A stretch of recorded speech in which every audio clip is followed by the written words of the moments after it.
أنا عايزة أعرف إزاي حضرتك بتجمع أو بتفصل بين العمل الصحفي والعمل الأدبي والعمل النقابي، وحضرتك كنت عضو في لجنة الدستور ورئيس اتحاد كتاب. إزاي؟ بالتنظيم، يعني مسألة مش أكتر من كده. والتنظيم بتبدو كلمة سهلة لكن تنفيذها صعب جدا، وخصوصا لما يكون الواحد بيعمل بالصحافة ويفاجأ. الصحافة ممكن تستدعيكي في أي وقت طبعا، لأنه يحصل موقف ما تقدريش تقولي لا والله مش هقدر أشارك في تغطية هذا الموقف لأني بكتب رواية طبعا أو بل أبدأ دلوقتي في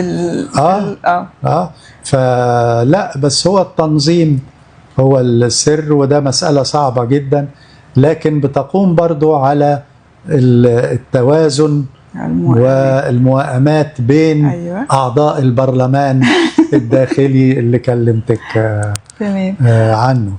لأنه أنا الحقيقة واحد من الناس ما بقدرش أنحصر في اتجاه واحد، يعني إلى جانب الصحافة ما أقدرش أستغنى عن الأدب حقيقي.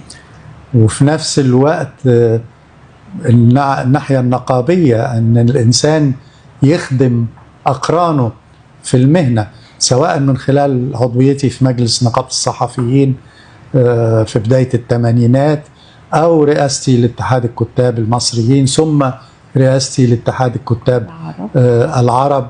إن أقرانك ينتخبوك ويثقوا فيك ويتوقعوا منك.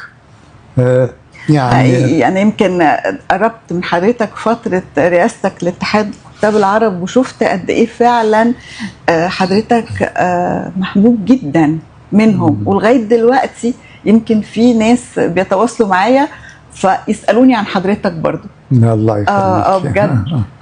وانا فوجئت الحقيقة يوم الاحتفال بتاع وزارة الثقافة بيا انه لقيت بعض الكتاب العرب كمان جم حقيقي مخصوص عشان بالضبط يشاركوا في الاحتفال بحضرتك. كان شيء جميل الحقيقة.